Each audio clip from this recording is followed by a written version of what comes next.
In the previous video in this series, we overviewed the system coupling specific settings in Fluent and Mechanical for a fluid structure interaction. In this video, part 2, we will set up system coupling and solve the coupled analysis. Now that the structural and fluid simulations are set up, we will couple the two simulations using system coupling. First, enter the analysis settings. System coupling's end time is 10 seconds, the duration of the transient analysis. This number must be less than or equal to mechanical step end time. It overrides the number of time steps in Fluent. System coupling step size is the time step for the coupled analysis. Fluent will use this time step size, and since substepping was disabled in Mechanical, Mechanical will also use this time step size.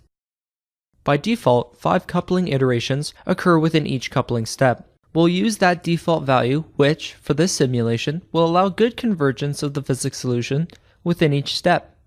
Next, create data transfer specifications. From the list of structural and fluid regions, select the surfaces that will be transferring data. Right-click to create both data transfers. There is a specification for the transfer of displacement data from the structural solver to the fluid solver. There is also a specification for the transfer of force data from the fluid solver to the structural solver. Before solving, it is good practice to ensure that restart data is being recorded. Restart data is controlled here and should specify the frequency at which backup points are needed. Updating the system coupling solution will start both Fluent and Mechanical solution processes, both of which you can watch solve here.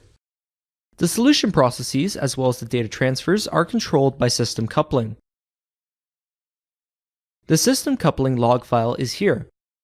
For all coupled analyses, it's important to check the mapping summary at the top of this file to determine the quality of the data transfers between the interfaces in the Mechanical and Fluent systems.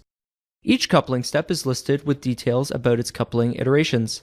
The coupling iterations in each coupling step continue until Fluent, Mechanical, and both of the data transfers have converged, or until the maximum number of coupling iterations per coupling step is reached. Back in the project schematic, connecting the structural solution to the fluid results allows CFD Post to display both the fluid and structural results. Here's a look at an animation of the final results. In this animation, plotted results show the pressure contour in the fluid domain and the von Mises stress on the plate in the structural domain. We have finished the coupled analysis. In part 1, we reviewed the settings specific to a coupled analysis in Mechanical and Fluent. In part 2, we set up system coupling and solved the coupled analysis. This concludes this demonstration overviewing the procedure for setting up a coupled analysis using Fluent, Mechanical, and system coupling.